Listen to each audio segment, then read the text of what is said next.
मौलाना room के दृष्टांत। 1।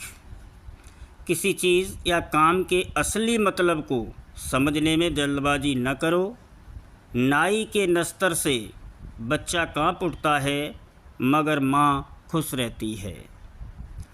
दोस्तों, एक दास्तान सुनो जिसमें खुद हमारा ही हाल जाहिर किया गया है। अगर हम अपने हाल की निरख परख करते रहें, यानी गौर से देखते रहें, तो लोक परलोक दोनों बन जाएं। बहुत पहले कहीं एक बादशाह था जिसको लोक और परलोक दोनों की बादशाहत हासिल थी। एक दिन घोड़े पर सवार होकर अपने मुसाहिबों के साथ शिकार को गया। पहाड़ों और जंगलों को छानता फिरता था कि साहस व इश्क का शिकार हो गया। रास्ते में एक लौंडी पर नज़र पड़ी, देखते ही दिल हाथ से निकल गया। कीमत देकर लौंडी को खरीद लिया और अपने महल में लाकर बेगम बनाकर रखा, परंतु वह एक दिन बीमार हो गई।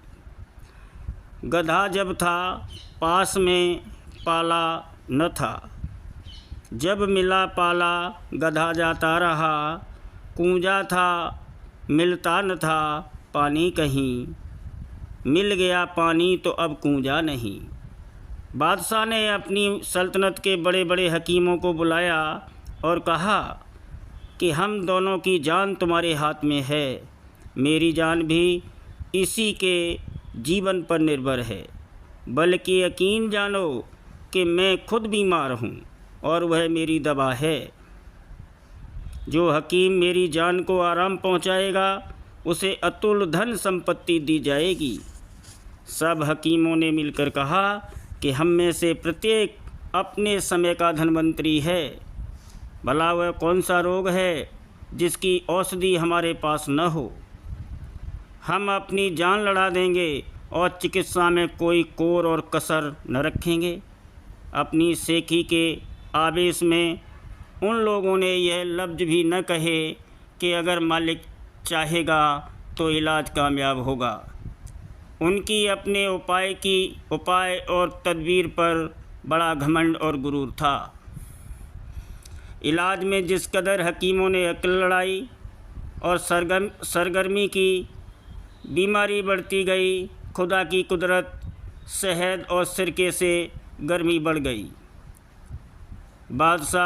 बादाम रोगन से खुश्की हो गई, हड़ से कब्ज हो गया। पानी ने और आग बढ़ा दी, शरबत सब बेअसर हो गए। नादान हकीमों ने जो भी दवा दी उसी ने उल्टा असर दिखलाया। नतीजा यह हुआ कि बीमार लौंडी सूख कर कांटा हो गई। नींद बिल्कुल उचट गई, आँखों में जलन और दिल में धड़कन रहने लगी। उधर रोते रोते बादशाह की आँखों से खून का दरिया बह निकला।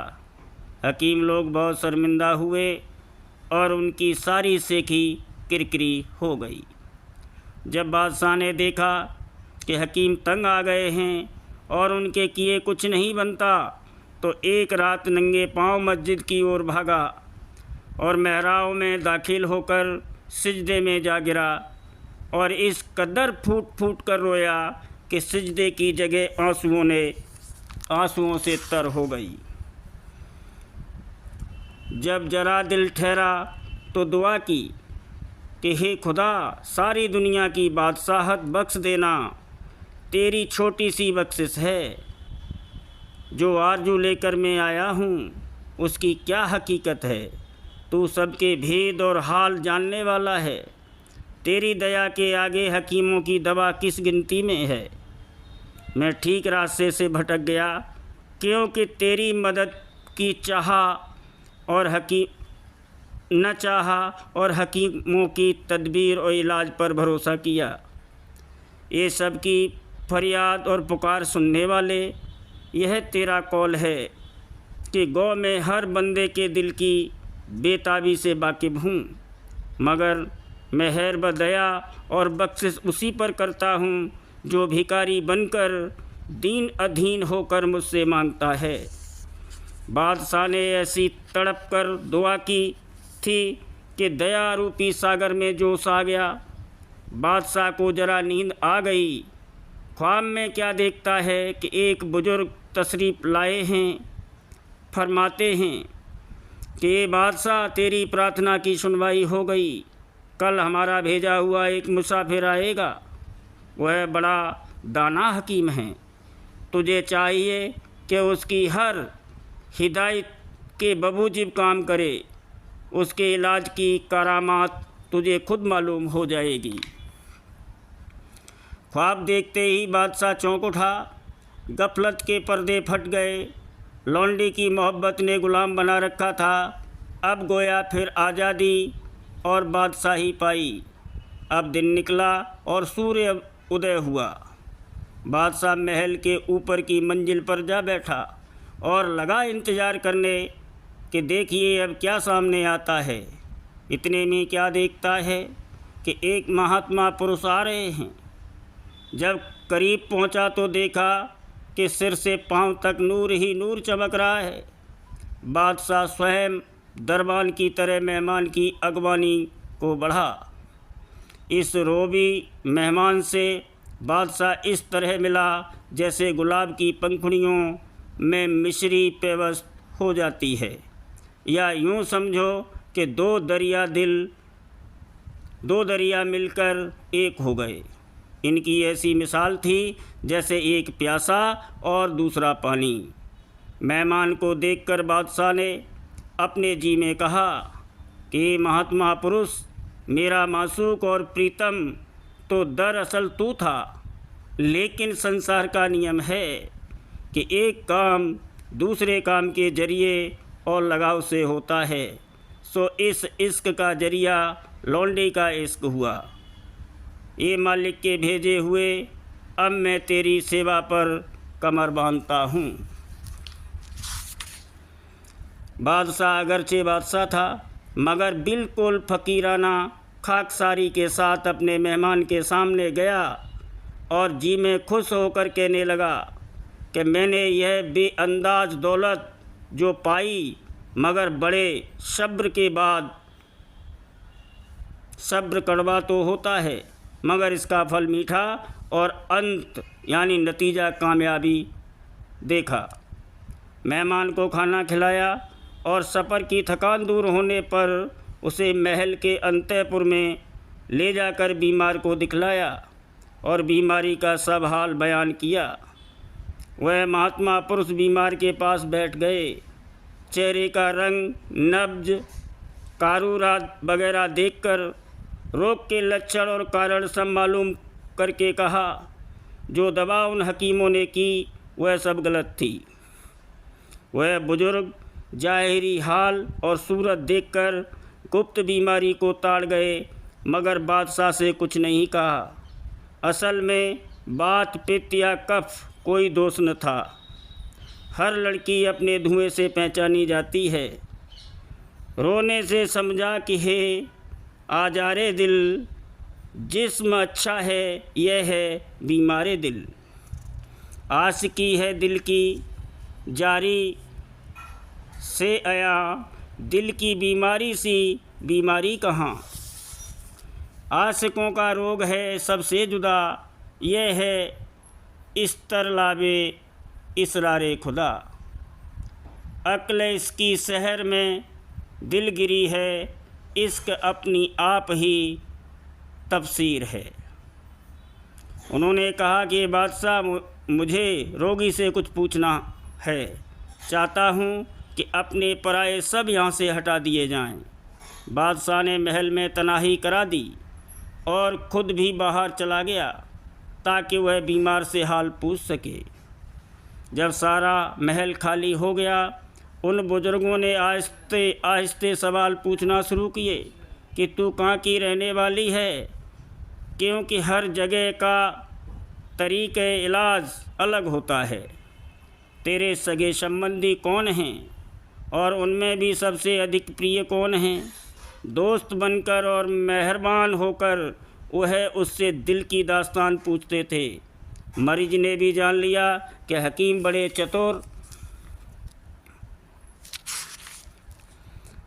और प्रवीण हैं, इसलिए उसने कोई बात न छिपाई और दिल की सब बातें खोल खोल कर बयान करने लगी। जब किसी के पाँव में कांटा चुभ जाता है तो पाँव को जांघ पर रखकर सुई से उसे ढूंढता है, और अगर कांटा ना मिले तो दर्द के मारे रोने लगता है। पाँव में कांटा चुभने से अगर इस कदर तकलीफ़ और दर्द हो तो फिर बतलाइए जिसके दिल में कांटा चुभा हो उसका क्या हाल होगा। अगर कोई दिल का कांटा देख सकता तो दुनिया में इस कदर गम व रंज न होते। गधे की दुम के नीचे कोई कांटा चुभा दे तो गधे को बड़ा नागवार मालूम होता है और उछलता है और जिस्म पर लाते मारता है, मगर जिस्म पर लाते मारने से दुम के नीचे का कांटा तो नहीं निकल सकता, बल्कि और नए जख्म पैदा हो जाएंगे। हाँ, अलबत्ता अगर कोई चतुर और अक्लमंद हकीम मिल जावे तो वह फ़ौरन कांटे को निकाल दे। हकीम साहब लौंडी की दास्तान सुन रहे थे कि वहाँ कहाँ कहाँ फरोख्त हुई और किन किन शहरों में रही, मगर उनकी पूरी तवज्जो उनकी नब्ज पर थी कि देखें किसके जिक्र पर नाड़ी की गति असाधारण हो जाती है। लौंडी शहर शहर और घर घर के किस्से सुनाए, मगर उनकी नब्ज का वही हाल रहा। रफ्ता रफ्ता उसकी ज़बान पर समरकंद शहर का नाम आया। इसके साथ ही उसने एक ठंडी आह खींची और आंखों में आंसू आ गए। कहने लगी कि जब हमारा काफ़िला समरकंद में पहुंचा तो मुझे एक सुनार ने मोल ले लिया। उसने मुझे 6 महीने अपने पास रखा और उसके बाद बेच डाला। इस घटना को वर्णन करने में एकाएक नब्ज उछली, मुँह जो पीला था लाल हो गया। जब उन बुज़ुर्गों को ये हाल मालूम हुआ तो बीमारी का कारण समझ में आ गया और असली हकीकत खुल गई। हकीम साहब ने सुनार का पता ठिकाना पूछकर कहा कि अब तू यकीन कर कि तेरी बीमारी जाती रही। मालिक ने चाहा तो तेरे इलाज में जादू की कैफियत जाहिर होगी, मगर एक पाबंदी ज़रूरी है कि इस भेद को तू किसी से मत कहना। अगर बादशाह भी कुरेद कुरेद कर पूछे तो भी मत कुछ बयान कीजिए। फिर वह बुज़ुर्ग मरीज के पास से उठकर बादशाह के पास आए और उसे कुछ कुछ मजारा बतलाया। बादशाह ने पूछा, हजरत अब तशरीफ़ क्या है? उन हकीम साहब ने कहा कि इस बीमार का इलाज तो बस यही है कि समरकंद का फला सुनार बुलाया जाए, उसको इनाम व इकरार का उम्मीदवार बनाकर उसके लिए सरपियाँ भेजी जाएं ताकि वह धन के लालच में आकर अपने घर बार को छोड़कर तेरे पास चला आवे। बादशाह ने इस हिदायत को दिलो जान से कबूल किया और 2 अमीरों को रवाना किया। वह दोनों समरकंद पहुँचे और सुनार को बादशाह के बुलावे की खुशखबरी दी कि उस्ताद तेरी खूबियों सब जगह मशहूर हैं। हमारे बादशाह ने जेवर बनवाने के लिए तुझे बुलाया है। चुनांचे वह खिलत और असरफियाँ वगैरह तेरे लिए भेजी हैं। यह धन माल देखकर सुनार फूला न समाया, अपने वतन और बाल बच्चों को छोड़ दिया, अरबी घोड़े पर सवार होकर खुश खुश रवाना हो गया, मगर इस बात से बेखबर था कि बादशाह ने उसकी जान लेने का विचार किया है। मालो जर से अक्ल बढ़ती है भले, मर्द वह जो इसके नुकसान से बचे। जब वह बादशाह की राजधानी में पहुंचा तो हकीम साहब ने उसको बादशाह के हुजूर में पेश किया। बादशाह ने उसकी बहुत खातिर की और बहुत सा सोना देकर हुक्म दिया कि पटका, कंगन, तोक, पाजेब और दीगर जेवर वगैरह तैयार किए जाएं। सुनार ने वह सब सोना लिया और बिल्कुल बेखबर अपने काम में मशगूल हो गया।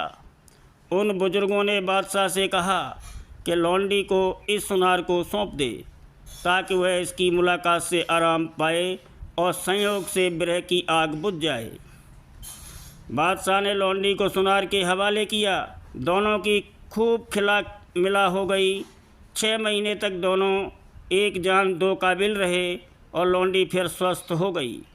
जब उसका दिल भर गया तो हकीम ने सुनार को एक ऐसा शरबत बना कर दिया कि दिन प्रतिदिन वह घुलने लगा और कमज़ोर होता गया, यहाँ तक कि उसके चेहरे का रंग फीका पड़ गया और बिल्कुल बदशक्ल, बदमिजाज और हड्डियों का ढांचा रह गया। रफ्ता रफ्ता लौंडी का दिल भी उससे उचाट हो गया। उसके ख़राब और खुश्क चेहरे को देखकर लौंडी का दिल उसकी तरफ से ठंडा पड़ गया, यहाँ तक कि उसकी सूरत की दुश्मन हो गई। रंग रूप के आधार पर जो इश्क या प्रेम ठहरा हुआ है वह वास्तव में इश्क और प्रेम नहीं, वह तो कलंक है। ज्यों-ज्यों सुनार की बीमारी बढ़ती जाती थी वह सोने की तरह पिघलता जाता था। कहता था कि मैं सब कस्तूरी मृग हूँ जिसकी नाभि में शिकारी ने सारा खून निकाल डाला हो। मैं वह हाथी हूँ जिसकी हड्डियों के लिए हाथीवान ने उसका खून ले लिया हो, मगर जिसने अपनी गर्ज के लिए मुझे मौत के घाट उतारा है वह यह नहीं जानता कि जो बला आज तुझ पर है कल उस पर भी आएगी। भला मुझे जैसे सुंदर नौजवान का खून सोता ही रहेगा। खून किया जिसने नाहक के लिए रंग लाएगा नहीं मालूम उसे। आज मेरा है तो कल उसका जिया, खून मेरा जाएगा कब्र आएगा। साया दीवार से चाहे कितनी ही दूर हो वह ज़रूर दीवार की तरफ आएगा। दुनिया मानिंद पहाड़ के है और हमारी करतूत मिस्र आवाज़ के है जो पहाड़ से टकरा कर फिर हम ही तक लौट कर आएगी। हम कहते हैं, यह कहते कहते सुनार ठंडा हो गया और यह लौंडी दर्द व रंज की आपस से छूटी, क्योंकि कायदा ही ये है कि मरे हुए के साथ जो मोहब्बत है वह ज़्यादा देर नहीं ठहर सकती, क्योंकि वह फिर लौट कर आने वाले नहीं। मगर जो प्रेम और इश्क जीते जागते के साथ है वह रूह और आँखों में फूल की कली की तरह हरदम ताज़ा रहता है। इसलिए तुझको उस जीते जागते गुरु से प्रेम और इश्क करना चाहिए जो हमेशा कायम रहने वाला है और जो तुझे प्रति क्षण अमृत रूपी शराब पिलाता रहता है। और ये कहना तो कोई बात नहीं कि उस दरबार तक हमारी रसाई मुमकिन नहीं। अजी उसकी दया शामिल हाल हो तो बड़े से बड़ा काम भी बाएं हाथ का खेल है। सुरत मन में प्रेम गुर जिसके बसा, फूल से ज़्यादा है हरदम वह खिला। प्रीत सतगुरु की तू हरदम धार यार, औलियाओं का बना इसी से कार। यह न जानो तुम कि हक मिलता नहीं, वह है दाता उसको कुछ मुश्किल नहीं।